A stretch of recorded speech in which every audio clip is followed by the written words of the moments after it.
Oh, hello everybody. Hello. Hopefully you can all hear me. We've still got a couple of people filtering in, so I'll just give it a couple of seconds while everybody joins. Okay.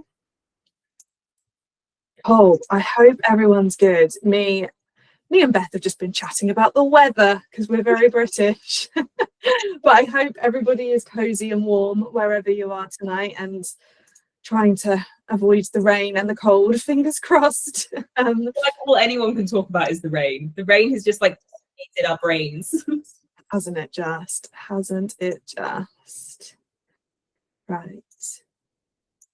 Hopefully everybody is in and can see us. Amazing. We have over 50 people here already, which is amazing. Everyone. You're a popular one, Beth. I feel like it's something very cozy. I don't know if it's because I've got a tea. There's just like a cozy vibe, and I feel like everyone's joining us for us evening cuppa. 100%. Absolutely, that's exactly what we want with it feels like we're all just having a bookish chat. That's what all these chapter 25 events are all about. Fabulous, cool. Well, let me get started. So thank you so much for joining us, Beth. It's so amazing to have you with us. I have, like I've said to you already, so many questions and topics and things to chat with you about today. So really looking forward to chatting to you. There should be a Q&A box live for the people that have tuned in. So if anybody has any questions that they want me to put to Beth, please feel free to pop them in the chat box. I will do my best to keep an eye on it as we go through the chat today. Anything and everything that you want me to post to Beth, let me know. Cool. I'm just checking. Just checking that the Q&A box is working, and I believe it is. So, yeah. Is everyone hearing these beeps? Are they coming from my end? No, it's me, Beth. It's me. Let me stick my headphones in. It's all right. It's very, very annoying. So let me. No, I don't mind. I just thought, have I done something technical that I shouldn't have done? No. It is all me. Let me sort myself out. Sorry. Technical fun. I feel like even post-COVID, you would think by now we would all be up to speed with what we're doing with Zoom and all sorts of fun. Right. Maybe. Hopefully I fixed it. Fingers crossed. I'm hearing no. Wait for it to see if it goes off again. Okay, right, I'm going to get started. Cool. Thank you so much for joining us, Beth. I have some quick fire questions to get us started, just to ease us in, I guess, and get started with something hopefully a bit easy. So without thinking, empty your brain, and without thinking, oh my god, if I could empty my brain, I would be a happy woman. This brain never. Hang on, my sound's now gone wrong. What have I done here? It's me, don't worry, not you, Beth. Oh my goodness. Right, hopefully that's fixed it. Sorry. No, don't worry. Okay. The headphones are not working. We'll give up on the headphones. But yes, so my quick fire questions, just to ease us in today. So, are you a morning person or are you a night owl, Beth? Morning person, 100%. Yeah. I don't get up before my kids to read a book. Oh, wow. Reading time was the thing that really went. Sorry, this is quick fire. Stop talking. No. It's always the case with these questions. Always happens. They're great conversation starters. Cat person or dog person? Dog person. Oh, interesting. Are you dinner out or home cooked person? Home cooked, 100%. Yeah, matching the cozy vibes that we're going for today, definitely. Are you a lover of a city break or a beach holiday? Beach holiday. Nice. Are you ebook or physical book? Ooh, now I read in both, and at different points in my life I've read more so like when I had really, really little ones, I used to read on my phone all the time because you've always got your phone in your hand, like in the middle of the night or whatever. So I did a lot of ebooks then, and audio books. And then now I'm kind of more I'm reading more paperbacks again, just for sitting up in the morning with a cup of tea. Like, it's actually so nice to just, oh yeah, the smell of it. I missed like physical books a little bit, I think. Yeah, nice. Are you a spine breaker like me, or are you a not spine breaker? I will break a spine. Do you know what I don't like though? Is I don't like the splayed, like leave it out, you know, like the mark your page, like there needs to be a bookmark. It can be anything. It can be like your keys, but it needs to be something. Yes, I love that. I love that. I honestly, I know people feel really controversial about this, but I think there's nothing better than getting a new book and like really pulling that spine, and then it's just so much easier to read. Start with the spine break as soon as you open it. Wow. Yeah. I can't stand when I feel like I can't see it properly because it's not opening. So yeah, as soon as I get that new book, that's I want to know now in the is there a comments where people can tell us whether they are spine breakers? yeah, let us know. I think I am 100% in the minority from talking to people before. I think I'm definitely in the minority. Absolutely. Cool. Do you reread books, or are you a new book every time person? I love a reread, and I miss rereading, so I almost never do it now because I've got so many books I should read. You know, like I'm so lucky I get sent early copies of books, and I want to read them and I want to shout about them. So I'm kind of, it's like, can I reread Pride and Prejudice again, or should I really be reading one of these? Always room for the classics, definitely. And my last question: when you're writing, are you silence or music in the background? Oh, this varies. Today someone was doing some really loud drilling, so it was loud music in my ears because that was better than the drilling. I need silence sometimes. I use playlists. I have a playlist for every book, and I use playlists a lot, but not necessarily when I'm sitting and doing intense writing. It might be when I'm like moving into writing, or like if I'm stuck on a plot thing and I'm taking a break to like make dinner, I'll put that playlist on whilst I'm to like help me think about it. So in terms of the actual typing, I'm usually silent, but music is definitely very involved in the writing process. I love that. I'd love to hear those. I'd love to be reading it while listening to those playlists as well, because I imagine it probably really matches the vibe. And well, it might not. It might like wreck the vibe. I don't know, because everyone has a different vibe. You know, like when you tastes are so different. I think you might find that like it doesn't sound the same to you as it sounds to me. It'd be interesting to know. That's true. Yeah. Oh, you should publish the play, get them on Spotify, share them on your socials, and then we can see how they match our vibe. I also mentioned that this week when I was in an event at a library. They were like, we want to see them, so maybe I shall. Maybe. Amazing. Fabulous. Well, thank you. That was just a little bit fun to ease us in, and I feel like I know you better already, Beth, which is amazing.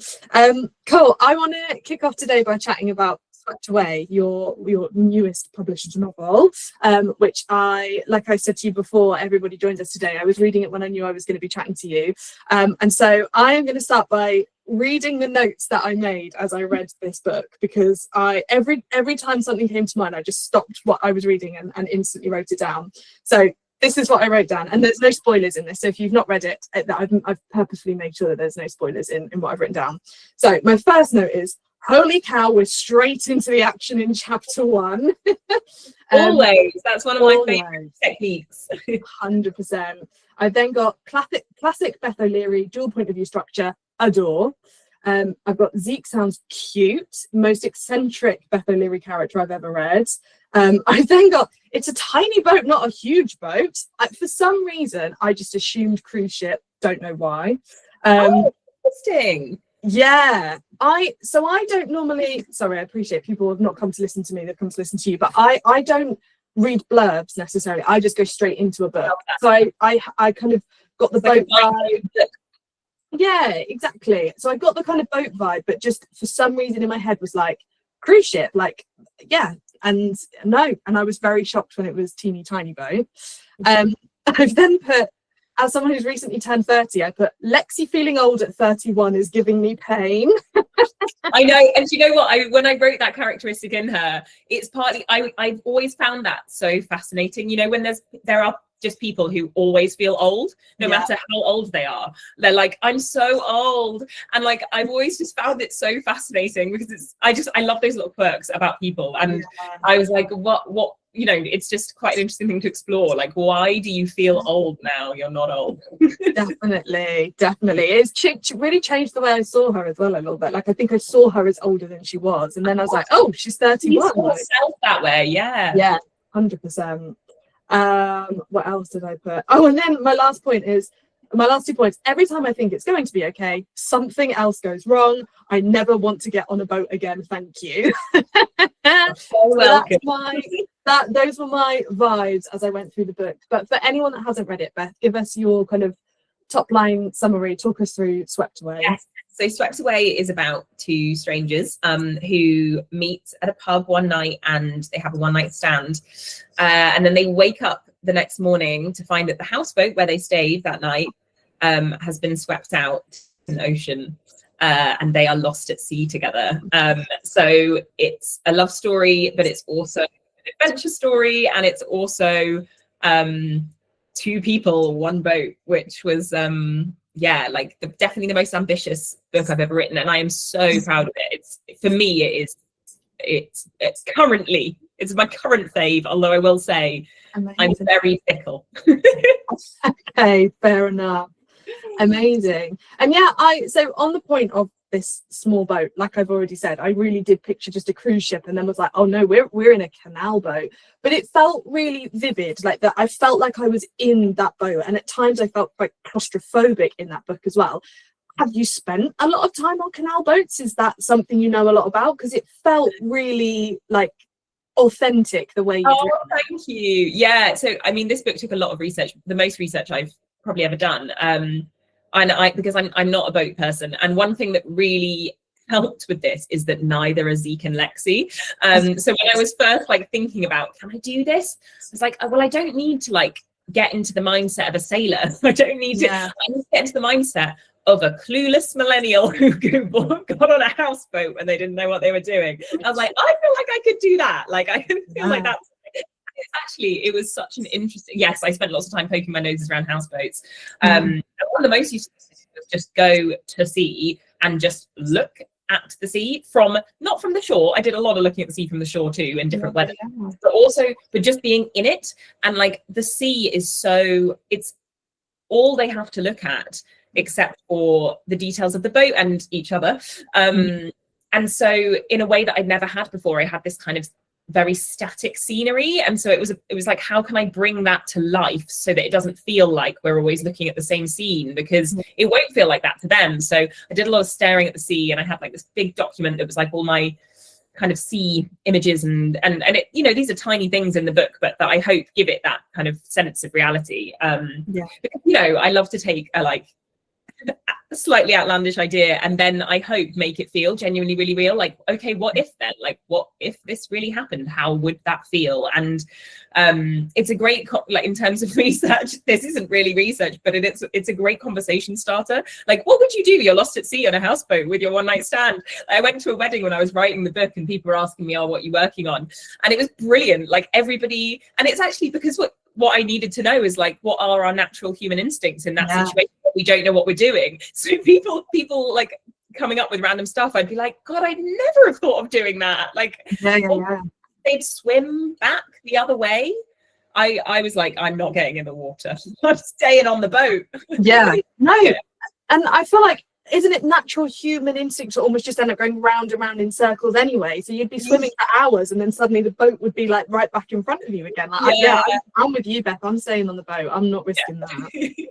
But no, I love the imagery of the sea. I think that's what made, because like I said, I got lots of really claustrophobic feeling about that houseboat. And I think it was because the sea, the contrast of the vast sea, and there is just nothing around them, and then this teeny tiny houseboat. It's so satisfying, isn't it? Like it's both very big and empty and very cramped and small, so there was so much to play with that. And I use every inch of that houseboat. Like, you know, there's a moment when she's when Lexi gets up on the roof, and it's that scene is purely there because I was like, I've not used the roof. Like, where, you know, because, and it kind of, I think writing it taught me a lot about setting, because I was using I couldn't take anything for granted. You know, I couldn't just sort of be like, oh, just, you know, they can just be on a suburban street, or they can be, you know, I had to think about every single place that I placed them so carefully. And I think it really changed my next book, the Name Game, which isn't out yet, but it's out next April, and you can pre-order, so I'm going to talk about it. Just that book is set on a quirky little island, and the setting is like absolutely crucial in that book, and I'm sure it's something to do with that boat. I feel like I wouldn't have written such a setting rich book without writing one where my setting was so kind of dictated to in the way that it was, and I had to think about so much in Swept Away. Interesting. Yeah, and I guess the idea of using all of the boat, like if you are stuck on that boat, you're going to want to use all of it. You're not just going to sit in one place. You're going to want to go and explore and just, you know, get a change of scenery and dance on the roof like Lexi did, and sit on the deck. Like, yeah, if you've got a flat, you're going to, you know, go into all of the spaces and make the most of it. So true. Yeah, totally true. And I will be asking you about your new book in a moment as well, because regardless of everyone else, I want to know what's coming next as well. Cool. I'm curious to know, like, I'm always really fascinated by writers' processes, and it's just something that I find really, really interesting whenever I talk to authors. So was there anything that changed a lot or a little between kind of like first drafts or kind of early piecing this book together to now the final version that's out on the shelves? Did anything change? Did anything not change? It was, oh my goodness, I did so many rewrites on this book, and it's the hardest book I've ever written, which, you know, it's the hardest concept I've ever tackled. It's just technically very, very challenging, and that was part of the appeal of it for me. I think I wanted to write a book that you know, I felt like I could do something really interesting with. I wanted that. I was ready for that kind of challenge, I think. But the issue wasn't kind of what I thought the issue would be, which was, what are they going to do all day? Like, how are we going to pass the time? It's just two people. Are we going to get bored? Like, I actually didn't find when writing that was the challenge. And I think you'd possibly be surprised, like if you're an avid romance reader like me, I noticed when I was reading romance kind of around this time, how often we actually just stay with the main two characters anyway. You might have 3 chapters and not even notice that you've not bumped into anyone else or spoken to anyone else. That's the story you're following, and that's the story you want to be with. So it didn't feel kind of as odd as I expected it to. And then in terms of what actually happened, once I started asking myself the question of what would happen, it became clear quite quickly that there was actually going to be quite a lot of peril and, you know, adventure, and there was no shortage of kind of scenes to write for them. The challenge and the reason it got rewritten so many times was who they are, because it is these two people and the whole weight of the book is on them. And so the sort of surface action of like what happens to them was set really early, and who they are and who they are to each other and who they need to be to each other, and the real deep love story, I suppose, was the part that I worked at. And then there was like a missing piece that finally came, and as soon as I figured that bit out, the story, the next draft, I suppose, was a dream, because I knew them by then. I had written it so many times.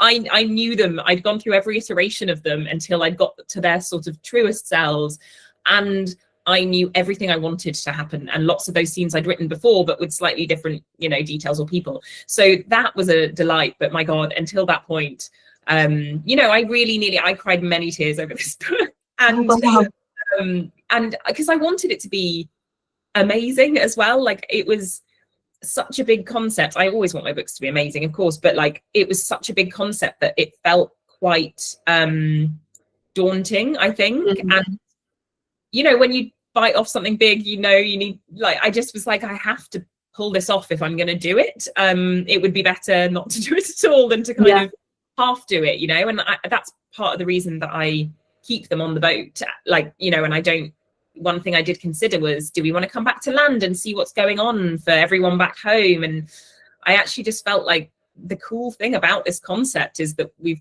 we're alone with them and they're alone, and let's experience that in the novel, and not like pull you out all the time so you're back in a big crowd. Like, I'm going to keep you on on that boat with them.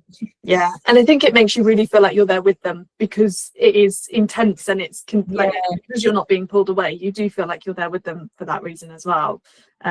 Were there any scenes that were, obviously without spoilers, but are there any scenes that were particularly difficult to write for one reason or another? Because there's a lot that's covered in this book. Is there anything that was harder to write and get right?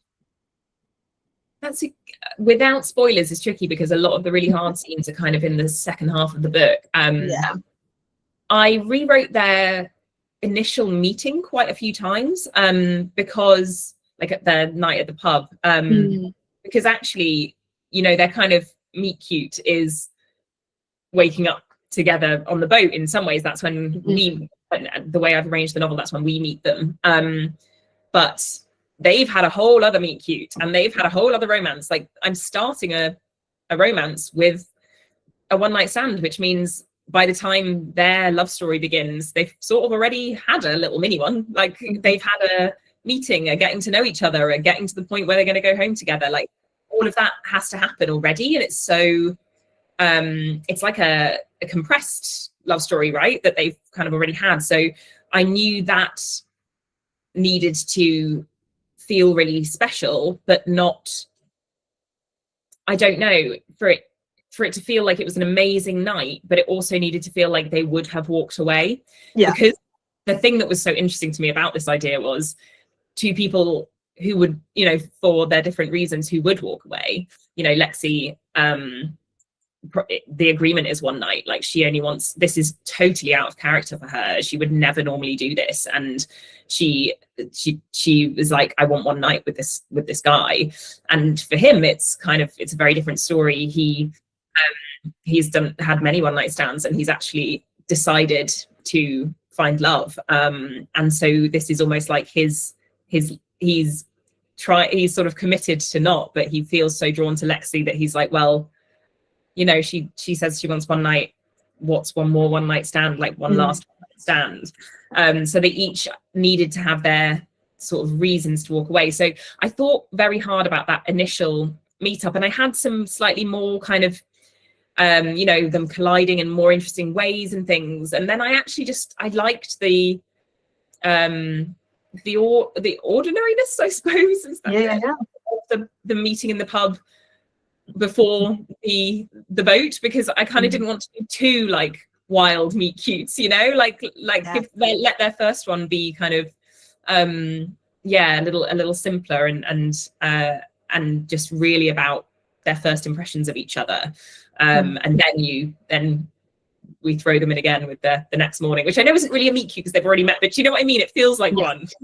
Definitely. Yeah. And it feels like the what could have been. Like, it would have been not a book I would have picked up if it had just been the one night stand and then they walk away. But obviously, you've got the ordinary that then leads into the extraordinary. Like, I think if it had been extraordinary meet, extraordinary issue the morning after, then that would have not been realistic. And there would have been nowhere to go as well. Like, we had to feel like what they had on that night was special, but what they could be so much more if they would let each other in.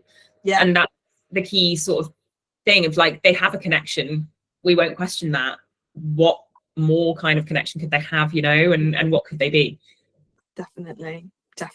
Oh, I love it. I'm going to see if there's any questions in the chat, because I appreciate I've just gone full guns blazing with all of my own questions, and not let all of you guys please use that Q&A box if you have any questions for Beth as we go. I'm just thinking if there's any, there's loads of questions. I'm just thinking if there's any specific to Swept Away. Loads of questions coming through.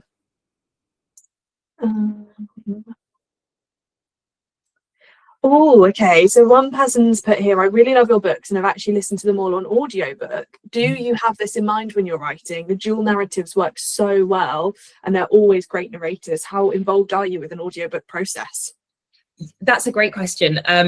I don't have the audiobook in mind when I'm writing, and sometimes that has proven tricky. Like, there have been sometimes decisions to make at audio that I'm like, God, I didn't think of that. Like, I think it's just, I very much write on the page, I think, and it's always incredible to hear my audiobooks, and they're always amazing. Like, they choose such good narrators, and I do have an input on the narrators, and we do lots of back and forth and discussion about that. And you know, but it is also a skill of like that it's a bit like with covers. It's like I want to feed in and I want like a say in it, but also I'm very aware that I'm with people who there are experts in this, and actually, you know, a few times I've been like, oh, what about this narrator? And my audio editor has been like listen to how she does this kind of voice, like I think it sounds a bit too cold for this sort of, and I'm like, oh my god, that's so true, you know, like it's a talent. Spotting, it's like casting is a talent. Yeah. So I tend to kind of sort of be like, I think this, but happy to be led, and they always take me in a great direction. But yes, I think writing dual point of view is more about how I like to be within the scenes, but I totally agree, I love it on audio as well, and I love multiple voices. Like Daisy Jones and the Six is still, I listen to that in audio and I still think about it all the time, because the multi-cast, like I remember I didn't want to make a coffee because I was like, I don't want to not be able to hear it for the amount of time it takes to like press the coffee machine. And I was like, that is wow. That is a good audiobook. That is a really good audiobook. Yeah. Do you know what? I've read it. I've read Daisy Jones, but I've not listened to it. So maybe that needs to be one of my rereads. Well, for your next read, an audio, a re-listen. A re-listen. Absolutely. There's a question from Paige. So Paige has put a really interesting question, which I think is so relevant to Swept Away. So she's put, your books managed to be really comforting and wholesome while still exploring some really heavy themes. Were there any moments or themes in your writing that you personally connected to on a deeper level? I mean, definitely. I think writing is a place where I explore deeper stuff. I don't even do it in a very, I never sit down and think like, you know, The Switch is going to be a book about grief, I want to write about grief. But I just sort of, and in fact, when I have tried to do that, and I did actually try, it's interesting that I picked The Switch as an example there, because I sort of did try to, when I pitched The Switch to my publishers, I said, this is a story I'm thinking of writing, and they were like, it feels very light compared to Flatshare. And so I added this storyline. I can't even remember what it was, but I remember it was some sort of deeper background stuff. And then in the writing of the book, all of the richness and depth and trauma that is in The Switch now came. And then I'd also put in this like artificial storyline. And so it ended up being such a heavy book. And I looked at it and I was like, I've like manhandled this in, like I've tried to sort of manipulate the tone, and for me that needs to just come like as I get to know the characters and ask like, why is it like this for you, then that's kind of where it seems to come. And I think, you know, with that book, I had recently lost my grandma, and my other grandmother was poorly, and I think I wanted to write about, I don't know if I wanted to even, it was like I was writing about kind of the feeling of losing someone, but also I wasn't interested in writing about losing my grandmother. Like I wanted to write about grandmothers I wanted to think about my grandmothers when they weren't sick. Like I wanted to think about them when they were absolutely at their heyday. And so it never kind of, whatever it is, it never works its way in a very straightforward way. You wouldn't be able to like sit it and be like, except later I will look at it and I'll be like, I wonder if I ended up exploring that there. I wonder if that's what I was doing. But it tends to just sort of come out in different ways, and it's always about character for me, those darker themes. And I no longer question whether they'll end up in there, because they just always seem to. Yeah, I don't think you can write a believable character without having that depth. It would just be two-dimensional. Like I don't think it would work, would it? I agree. Yeah, interesting point. So there's a couple of questions here about your characters, because they obviously do stand out so much. Someone's put here, do you put part of yourself in your characters? And someone else has put, what's your process for developing character backstory? And again, are you drawing from real life inspiration? So character, so it's sort of, that I would say is the least planned part of what I do. And I'm not a planner in general, but character comes really naturally. And if it doesn't, it's usually because something's wrong. I get to know them as I write the first draft, and I might jot down some sort of features or like a list of keywords if I'm starting to feel like my head is getting a bit full of, or I'm losing track a little bit of them.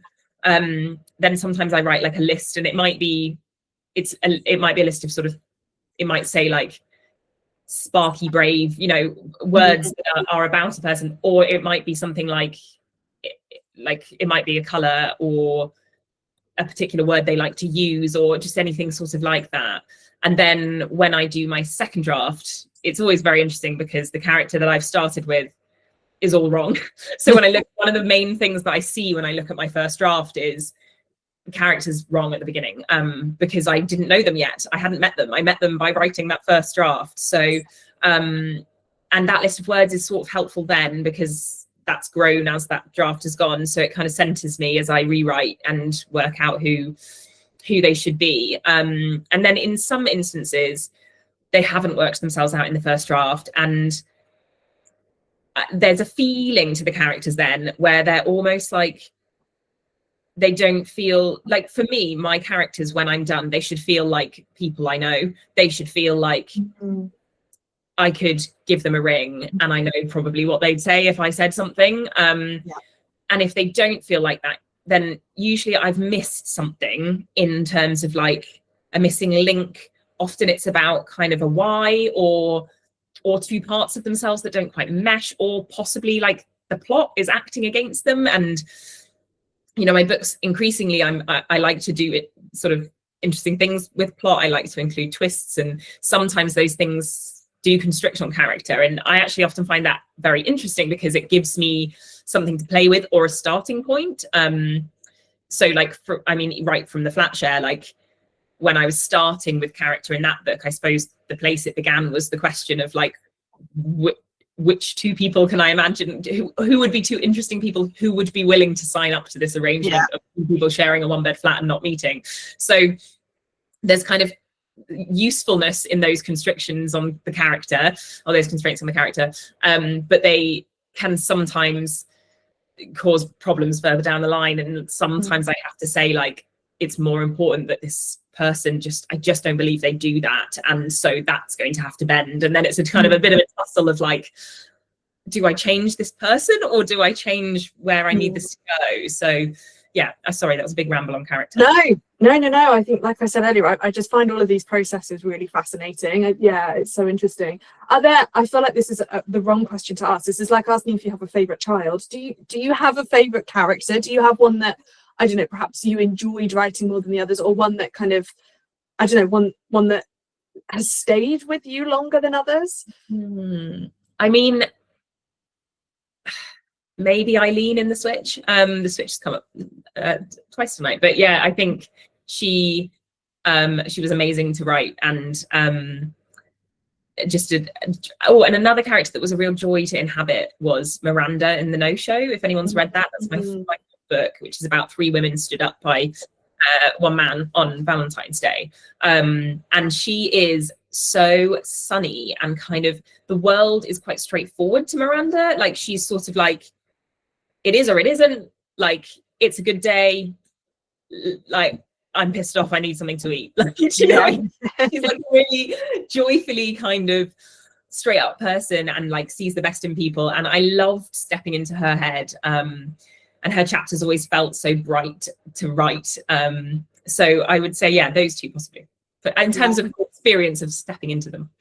Yeah, interesting. I feel like of your characters, the one that probably stayed with me the most, I think Eileen is definitely up there. I think I love Tiffy. I love Tiffy so much. I feel like she's my first love. And I also feel like there's something about Tiffy that I don't know about everyone else, but I wanted to be friends with her. Yeah. Like, you can often read a character and you relate to them and you think, oh, I see parts of myself in them. And for me, Tiffy was more like somebody I just wanted to go for a drink with. Like, she was so great. And I just, that kind of friend character.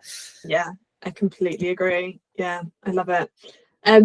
So there are, yeah, there's still loads and loads of questions coming through, which is amazing. Please keep throwing all of your questions at us. There's one, so we were talking about the kind of themes earlier. There's one question I want to go back to, because we talked a lot about kind of, yeah, starting some of those heavier themes, and I guess giving those books some depth and giving those characters kind of more dimensions to them. But how do you balance it? You kind of touched on this a little bit, talking about it with the switch, and it maybe it kind of went too far when you were in that kind of writing process. But how do you keep them so wholesome to read, but also kind of genuine in those deeper themes as well? How do you keep the two balanced? Thank you. I think about that a lot. But some of it is quite instinctive. I mean, I can feel as I'm talking about my writing processes, like I am a very instinctive writer, and I can sort of feel as I try and explain things that I'm like, it's sort of magic, and I just sit here and don't really know what happens. But that is a bit often how it feels to me. But I would say there's almost like if you imagine it like listening to a song, and then you know when the chorus is going to kick in, because you're like, it's coming, there's the chorus. That's sort of how it feels with like tone, or kind of the lights and darks, or with many elements of the story. And I think it probably comes from just reading many books before I began. But you know, when you kind of get that feeling of like, this is what we want right now. And so I will often get to the end of a scene and think like, God, I need to take us somewhere lighter right now. Like and for me, that kind of humor offsetting the serious stuff, it's not just about kind of making it easier or like lightening it or sort of making it more fun. Like for me, the humor adds emotion. Like, you know how like we're all, you know, like in that moment when everyone's like overwrought and tense, and then someone just cracks a joke, and like we're suddenly all in it together, and we're laughing as well as crying. And you know, humor doesn't diminish the seriousness, it can like give it heart again. And so for me, it's kind of about making sure that I'm not pulling us so far away from the seriousness with the humor that I'm like making it feel like I'm taking something out of it, but getting that middle point. So it is really hard. And also humor is so hard to add.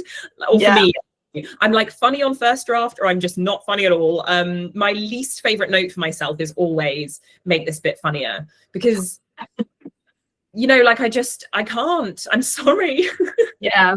It's like when someone just tells you like, tell me a joke. Like it's not something you can just do there on the spot. No, and it's usually, for me, humor is usually my characters being funny, and I write the scene, and I the witty back and forth of them chatting, and I kind of just feel like I'm just writing down what they're saying, and so when you're trying to kind of manually put it in, that is really hard. So you've just got to hope basically that the humor comes first time around. Yeah, definitely. And I don't know if this is a silly question, but obviously when there's so many different themes and different books are kind of touching on different kind of different elements, is the writing process different depending on where you're going? Like, does it change your research? Does it change how you approach writing? If you're like, for example, if you're dealing with grief versus family tension, or like, is that ever different? I mean, definitely it will change my research, but I would say it probably wouldn't change my process, because as I say, those things sort of come out of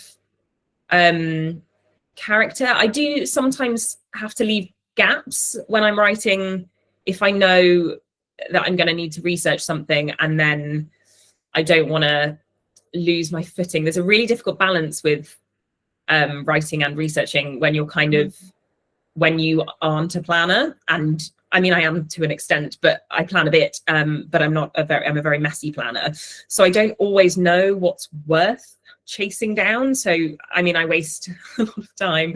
I waste lots of words and lots of time in my process, and I'm forever trying to make it more efficient. I'm always so frustrated by how much I seem to need to delete, you know, and how much I seem to need to learn by writing, which is very annoying.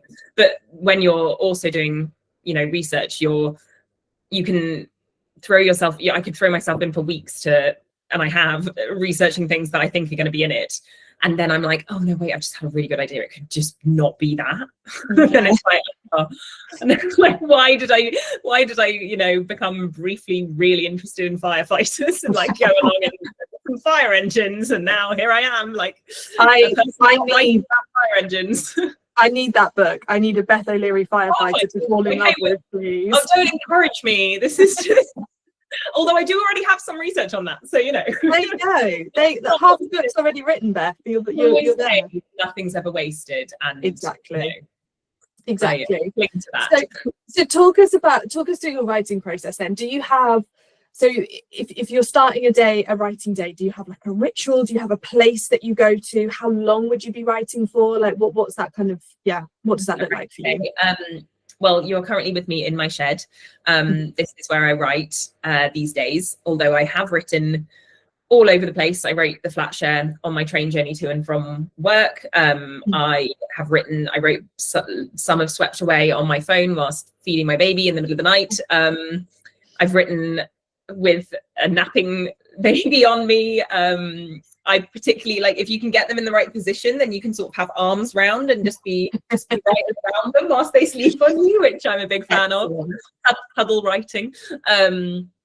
So I'm definitely not somebody who needs a specific space. And actually, I've sort of worked quite hard to keep it that way, because I don't want to lose that flexibility. I don't want to, you know, I'm going to be doing a book tour in April, and I'm going to be on the road, and I want to be writing in between. You know, writing keeps, not just because writing is my job, but because writing, you know, is part of what makes me happy. So I need to be able to do it anywhere. So the shed, it does help, particularly because it's away from everyone, and I don't get the FOMO, and I don't like end up tidying up, because there's no tidying to do in here, because it's literally just a bookshelf and a desk, and crucially a heater, it's currently blasting. But yeah, so I can work anywhere, but this is definitely my number one.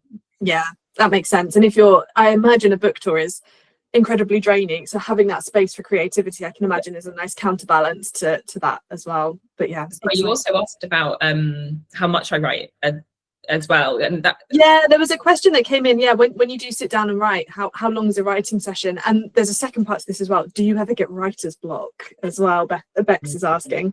Yes, Bex, I do. And actually, I think that writer's block is usually, for me, an indicator that I've gone wrong somewhere that's not where I am, if that makes sense. It's not usually that like the scene I'm stuck on is wrong. It's like the building blocks 10,000 words ago were wrong, and usually I end up deleting a large chunk once I've had a session of writer's block, because I'm like, where's the problem, and then I find it, and then I'm like, everything after that doesn't work, and the reason it's feeling wrong and hard is I'm writing in the wrong direction, and I need to get back to that like fork point where I went the wrong way. So I usually, you know, I might use some of that, but I usually end up deleting a lot. I feel like that's really unencouraging if you've got writer's block right now, sorry. But it works for me. And yeah, in terms of how much I write, so on a first draft sort of day, I do 2,000 words, and usually I might do more than that if I'm at the end of a first draft and the words are just pouring from me. Sometimes I've written up to like 4,000 or 5,000 words in a day when I've been like completely in the zone. But yeah, 2,000 words a day, and then but most of my year is spent editing, really, because I write sort of in, I mean, it's a bit difficult to sort of measure exactly, because I'm always juggling books. I'm always like editing one and starting another, and so it's a bit hard to say sort of exactly how long everything takes, but I reckon I probably write a draft in 4 to 6 months, and then the rest of the year is spent editing. Wow. Okay, that feels, I don't know, I've never written a book, but I imagined it would have been a longer process than 4 to 6 months. That feels quite quick. Is that industry standard, or are you ahead of the curve? It's fairly, I mean, so I would say it's sort of I don't know about standard. I'm not sure there is a standard with authors, but there are lots of authors who publish lots more often than me, who I hugely admire. But I would say that's not, like, in terms of when you say sort of writing, like before that there will have been a lot of thinking and wandering around and putting things on post-it notes and whiteboards and stuff.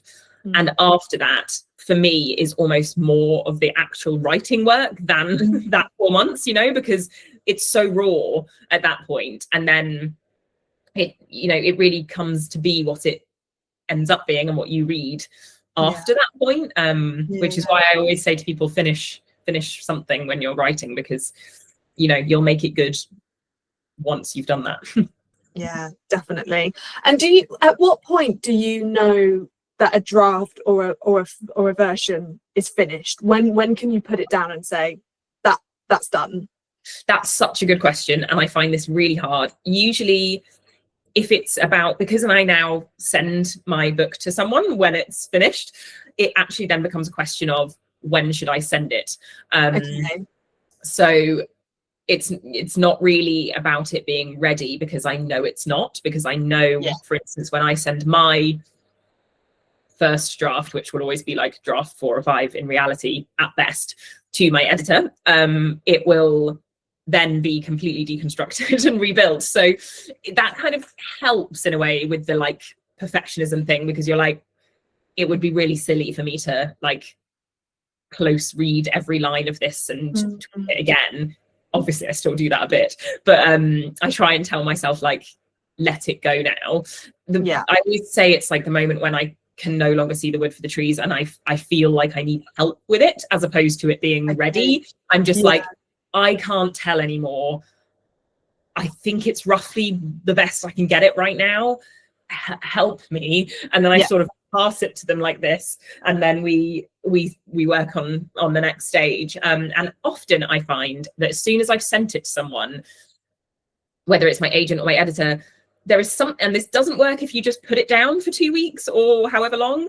It's got to be gone to someone else for me for some reason. But when I do that, I will then see loads of things that I want to change. Like when I come back to it, I'll be like, oh no, what was I thinking? Like this shouldn't be here.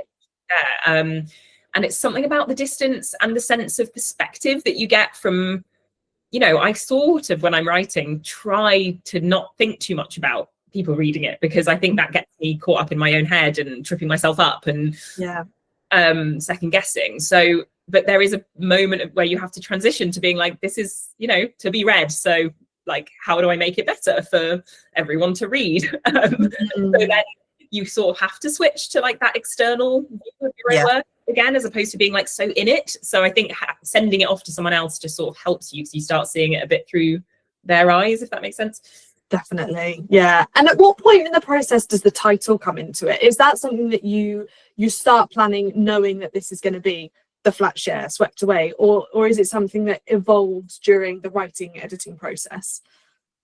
Titles, it really varies. The dream is that you just get it straight away. The road trip was always called The Road Trip, and I was like, maybe my publishers will want to call it something else, and they were like, no, Road Trip's great. And that was a really easy one. And I really like to, with my titles, really encapsulate the hook as much as I can in that title, partly because I think when you publish commercial fiction and you write a book a year, like, it's hard for people. There are loads of authors I love, but I get their titles muddled, and I'm like, you've got to read that one, but I can't remember. It's the one with the, you know, and so I now, like, I'm always thinking, like, how can I make sure that, you know, when you pick up like the no show, that it's the one with the guy that doesn't show up, and like it's therefore like so it's very much a like does what it says on the tin, which is why I was so pleased when we landed on Swept Away, because that was really hard to title that book. It was known as the boat book throughout the editorial process. We just called it the boat book. But we were like, we can't call it the boat book. It just doesn't sound good. So, and it was trying to find something that said, this is what happens, but also gives you a sense of the tone and the romance. So I was really delighted with that title.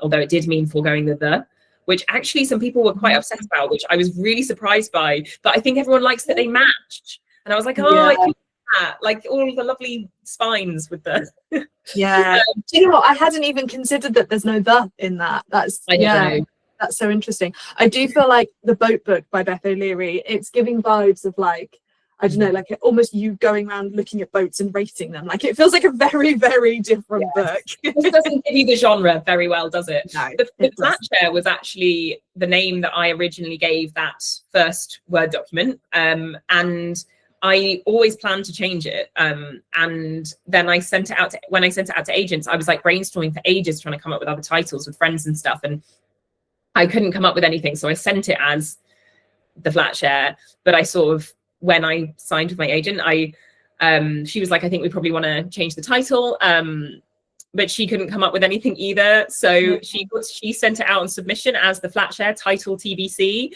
and it was called for a while the first rule of flat sharing. But my editor at the time said that whenever anyone came to talk to her about it, they were like, oh yeah, that flat share book. And she was like, I feel like everyone just calls it the flat share. And I think we have to so we basically conceded defeat and called it the flat share. And it's so funny to think now because I can't imagine it under any other name. But it was, so sometimes a title, like it's so hard to know whether it's going to work. And I always find it doesn't feel like a real title until you see it on the cover. And then I'm like, oh no, it's a book. That makes sense. Amazing. So we are back to the for the title of the new one. So let's talk about this new one then. So we got to see the cover of it over Christmas and I'm so excited to read it. The name game. So talk us through, like, give us a reason to want to read it. What's going on in this one? Yes, so this one is about a woman called Charlie Jones who is starting life over on this quirky little island in the Channel, and it's got 500 people, no cars, no streetlights. It's like a brand new start, and it has one farm shop, and she's going to be running it. But then the story is also about a man called Charlie Jones who is starting life over on this little island, 500 people. And he's going to be running the new farm shop, or their farm shop. So basically, there's been some sort of mix-up, and we have two Charlie Joneses and one job on this one island, and one beautifully converted stables for one Charlie Jones to live in. But of course, we now have two Charlie Joneses. So that is the setup. As I was saying earlier, it's like it's definitely like everyone who's read it early, like the message I get is always like, I want to go on holiday there now. Which I love. They're like, take me there, which is so nice. And it's got lots of it's form wise, it's slightly different. It's in diaries and emails, mostly, which I've played a little bit with kind of diary style a little bit. Like I think Leon's chapters have a slightly diary-ish feel to them, but I've never done a full diary before, so that was really fun and interesting. And it's just these are really, I always write characters, you know, who are broken-hearted and bruised-hearted and coming to love with vulnerabilities and challenges and all sorts of things that make it complicated, but these guys have really been through it. And they're both completely determined not to meet anyone. Like they're not looking for love. In fact, they're actively not looking for love. So that was really fun too. And it's a fun, joyful, sort of wholesome ride, I would say. I love it. And thanks for naming your characters after me. I'm so honoured, Beth. Oh yeah. It's really hard to pick a name because obviously I needed a name that was gender neutral, and I needed a name that like worked with this. I had a surname that I liked, and it was like I normally don't have so many constraints on a main character's name, but I was like, oh, I've got to like pick something that, and like one that I haven't used before. So, and the other thing that happens once, like, is I've also, around the time that I've been writing these books, been picking baby names. So you have the weird thing of being like, I can't give a character a name that I might want to give my child. Yeah. Amazing. At the start of my career, I just didn't think about. So no. Oh my gosh, yeah, it's not even something that you would consider. That's so funny. Amazing. And like I said earlier, we got the cover reveal over Christmas, which felt like a very lovely Christmas gift. Thank you. How involved are you in cover designs for your books? Do you get much of a say, or do you just let other people deal with that for you? No, so I'm with the UK and US, I'm very involved. I'll be we'll chat about it sort of at the initial, when they're pulling together a oh my gosh, what's it called? There's a word for it. Cover. There's like a document that editors do when they're working with the design team to kind of give them a sense of what they want it to be. And then there's lots of back and forth, and it's really hard. Like, it's really, covers are really hard.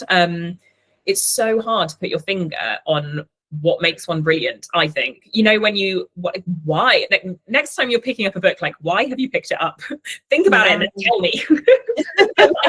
It's so interesting, like, what makes you, you know, it's that thing of like what draws the eye, and what makes us feel like, also what expresses the book, because I think that's particularly tricky with mine, because there are always lots of things at once. And you know, I tend to play a little bit with genre. Like Swept Away is a good example. Like it's definitely got some thriller in there and some adventure in there, as well as a love story, and kind of women's fiction, you might call it. So it's sort of, there's quite a lot to say on my covers. It's like, if you like this and this and this and this and this, and maybe you've tried this before, like, try this one. But it's a lot to get across in just a picture. And so it's really, so there's lots of back and forth on covers. But I love the cover for this one, for all of them actually. I think my absolute favorite cover is still the Flatshare paperback. When I don't know if anyone's seen or has the hardback, the original hardback. I don't think I've got one in the shed. But the original hardback of Flatshare had the bed like viewed from bird's eye view, like you're looking down. Yeah. And then with the paperback, the designer was like, why don't we flip the bed?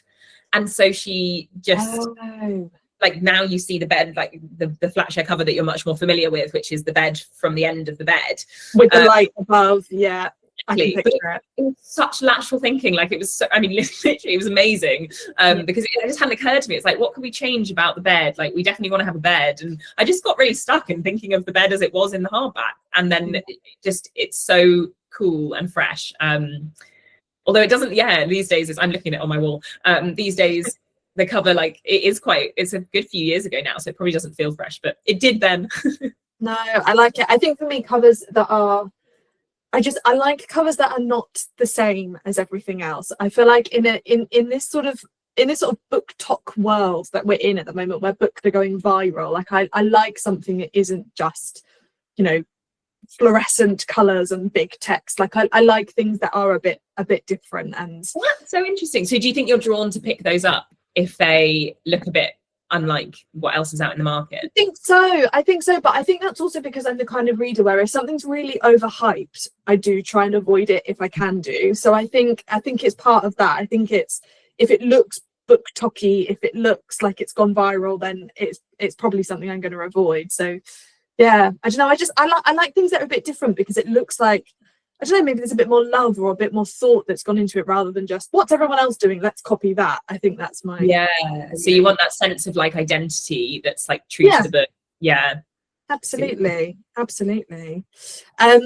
There've been quite a lot of questions, Beth, about, obviously your books are all standalone, and people want to know, would you ever write a series of books? Would you ever write a sequel for what you've written? Like, and if you were going to write a sequel, for which book would it be, do you think, maybe? So I've yet to have a yen to follow up one of my stories in a big way, like have a whole novel. I think it's a lot of responsibility once the novel has been published. It's sort of, the story's sort of yours now. And, you know, like as a reader, a story means so much to you. And I'm always a bit nervous, like when there's a sequel coming and I'm like, but this is mine. And I don't want, like, what if you take the characters in a direction I don't want them to go? And and I think it's almost like me taking it back again and being like, no, I'm going to dictate what happens next. So I kind of feel like it's a big responsibility, and I would only want to do it if there was a story that I was like, I just can't imagine this story being told any other way except about these, you know, Addie and Dylan or whatever. But that said, the Name Game actually is the first time I've ever written an ending and thought, God, there's just so much more about these characters. Ooh. So I'm not saying anything except that it's the first time I've ever even had an inkling of that feeling. But series is an interesting idea. No one's ever asked me about that before. it was a real like thing. It was more of a thing around the kind of, I guess, Shopaholics and then the iHeart series. And there was definitely an era where we were rom-coms really were series. And I feel like when I started writing, that wasn't really the case. So it's kind of just, I've never really like turned my mind to like imagine, like it's quite a different way to conceptualize a story. Like it would have to be like a whole other thing to build, and I think you'd have to know, it's very different from writing a sequel, right? Because you'd have to know from the very beginning that this is going to be one. But that's such an interesting idea. Would you want one? Would everyone want one? A series? I mean, I feel like because people are asking, I feel like that's where the appetite is. Hearts coming up the side of the screen. That's a good sign. That is a good sign. Yeah, I feel like it. I feel like there's also. Oh yeah, someone's just put yes in the Q&A as well. I feel like there are definitely some books though where actually leaving it where it is and like you said, it doesn't work for everything, and sometimes just leave things where leave some characters where they are, and in our heads we can imagine what's happened to them in the rest of their lives, but some things just are a one and done book, I think. Sometimes. But I think it would be interesting to see how you would approach a series or a sequel as well. So I would be all for it.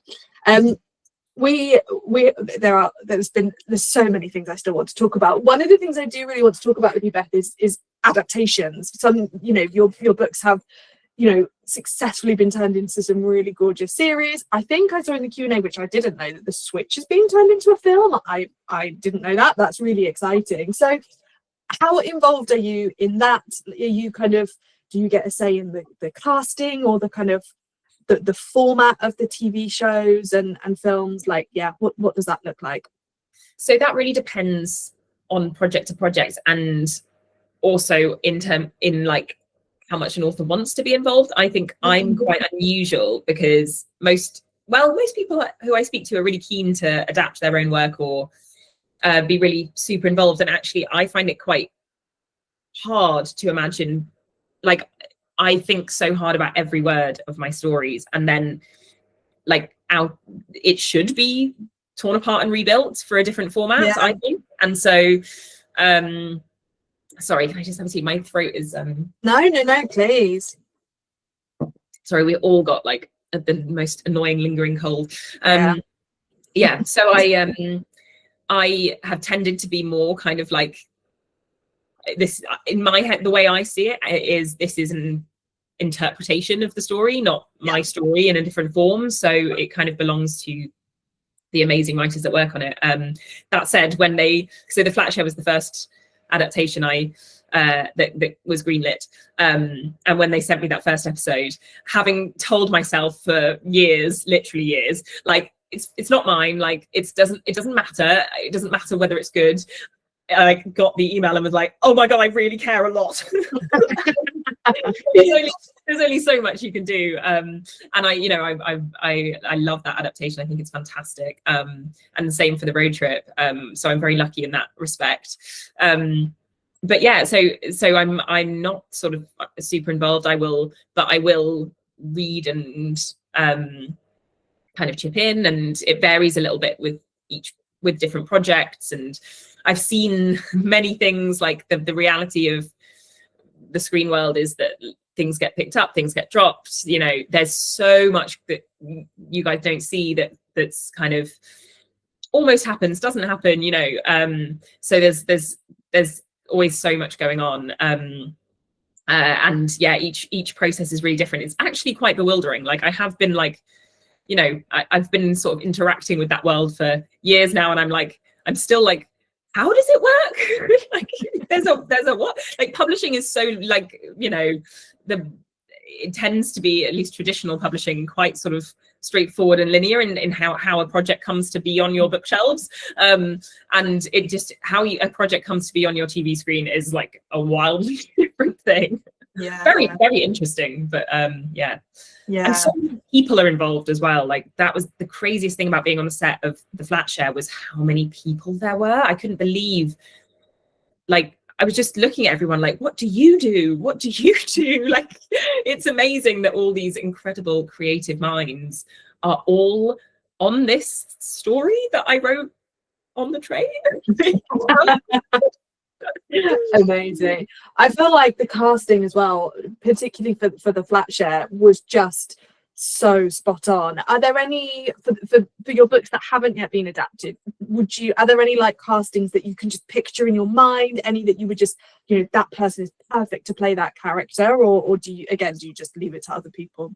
Well, so I love hearing reader castings, but for me, my characters look like, it's quite odd it's sort of like asking like, who would play your mum? Do you know what I mean? Like, it's quite a weird question because they are like who they are, and so I don't really think about them like that. And actually, it's one of the weird things about being adapted is that you do start to see, you know, the actors as the characters, and it even happens a little bit with the audio. Like I will start to feel like that voice will like nudge out my character voice, which is sort of weird. But yeah, so but if anyone has in the comments anyone that they think is absolutely perfect for someone, I would love to hear. Although I can't actually see the comments, so what I mean is that Charlie, I will read them to you, don't worry. I've just not pressed the right button. Don't worry about it. I think I've said this to you already, Beth, I love the Switch. Me and my mum read the Switch and absolutely adored it, and I feel like the casting of Eileen, I think, would be really interesting. And I can imagine like a real acting dame just taking on that role, like, you know, like a Helen Mirren for Eileen, I think would just be, would be perfect. And I feel like there's so much beautiful imagery in that book as well. The kind of, the contrast of the city and the countryside. I think that would lend itself really nicely to screen as well. Amazing. Someone has just put in the comments, seeing as you can't see it, I will tell you, someone's just said that they've ordered a signed copy of The Name Game after hearing you talk about it. So thank you. It's brilliant to hear. Thank you. Absolutely fabulous. I'm going to see if there's any more questions. So there was this question from Holly that I thought was really interesting, and I actually don't know the answer to this, even though I feel like I'm your #1 fan. She's asking, what did you do before being a full-time writer, and has that influenced your writing?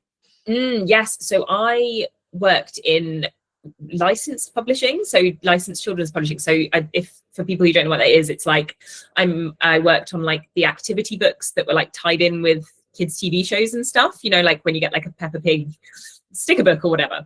And it was an amazing job, and it was totally crucial for me, mostly just because I was in the building where people were getting published. Like we didn't work on sort of like original fiction and stuff. It's quite a different space, but it showed me that it happens, and it gave me that feeling of like, well, why not me then? Like, I'm going to go for it. I'm going to try. And the other thing it did, it taught me about how books are sold more, like how the commercial side of books works.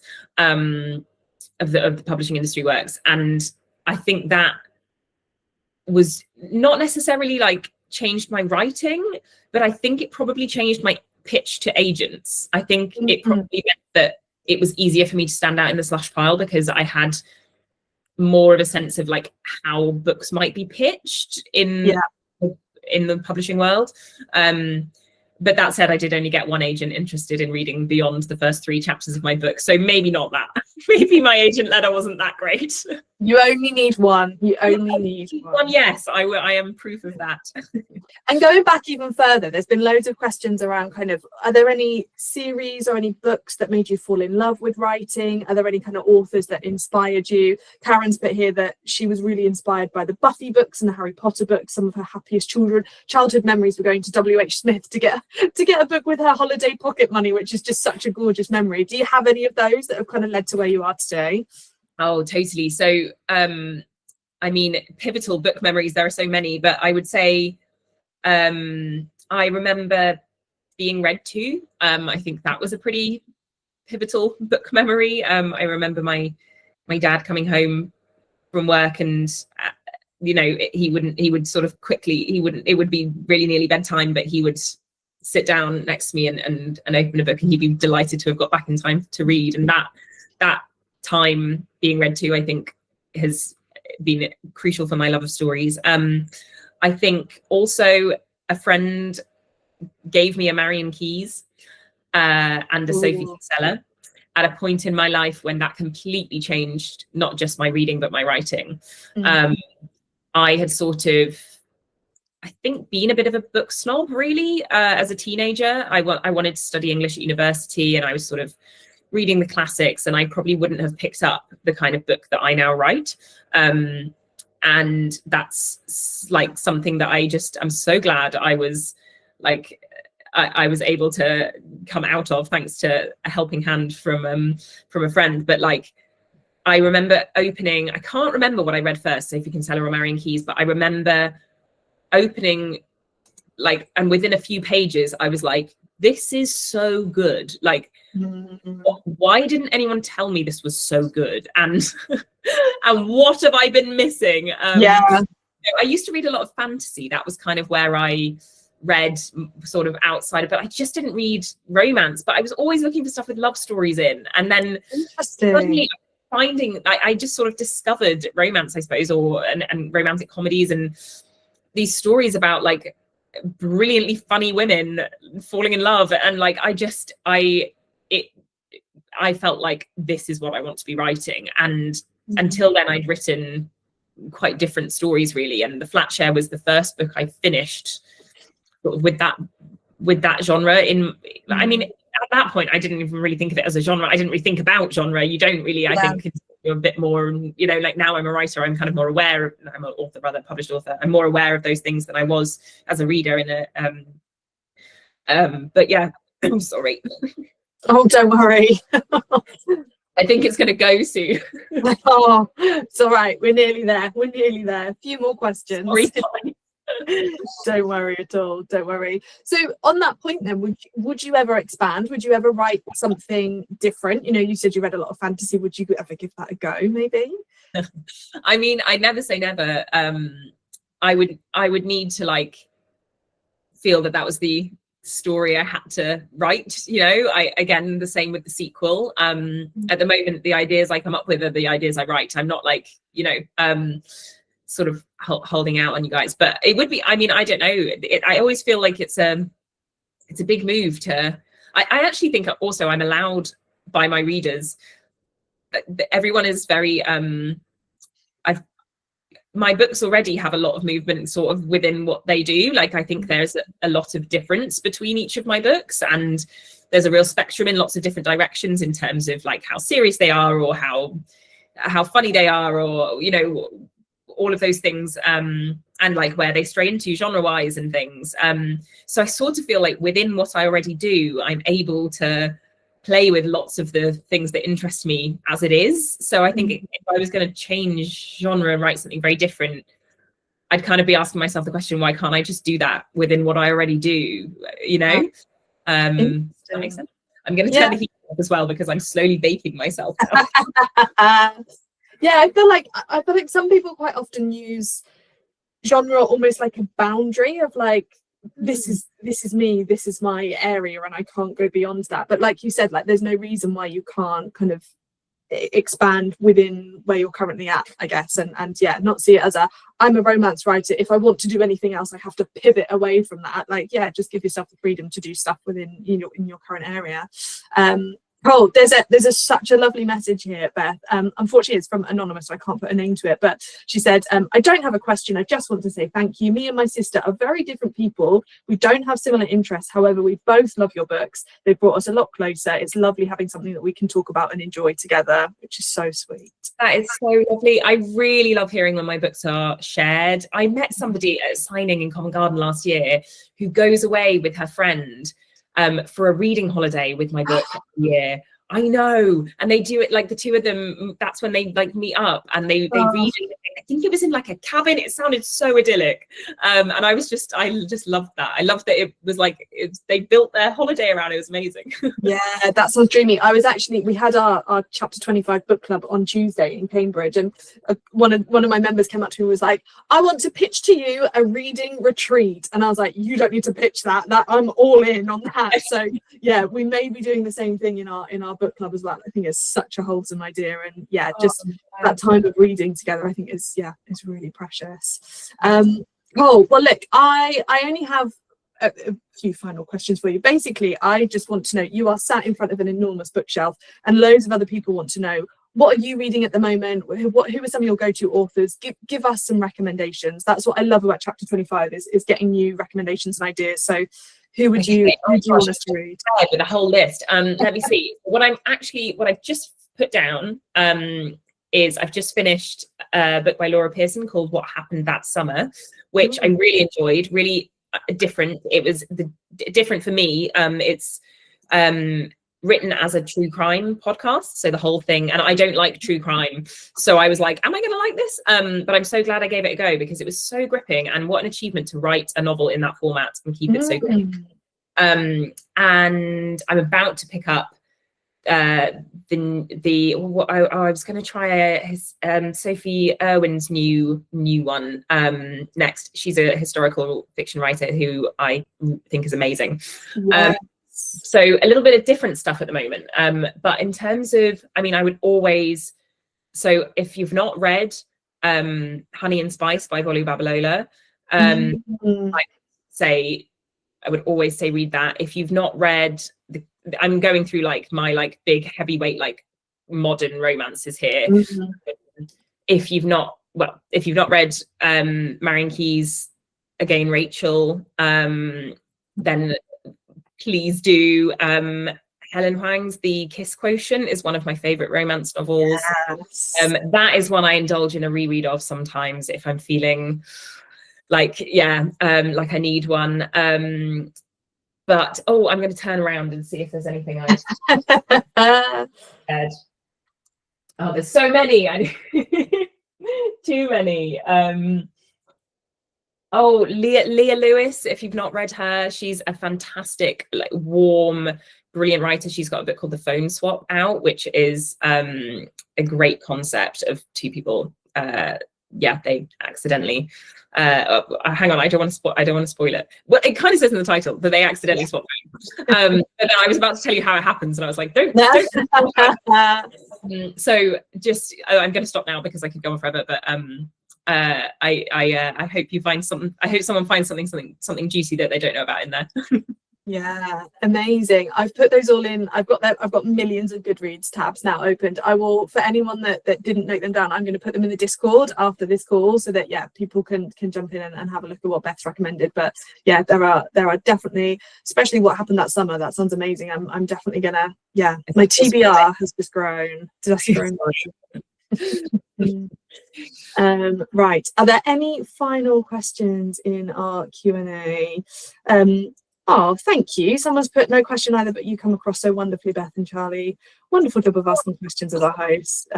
Thank you. Someone's asked where my book club is host. We're in Cambridge, so yes, very lucky to be in such a gorgeous city. And someone's oh my god, yes, we need a chapter 25 reading retreat. I think if there's anyone on the call who works at chapter 25, I think you have a new business idea for us. Amazing, Beth, thank you so much for your time, especially I'm so glad your voice has held out for our chat.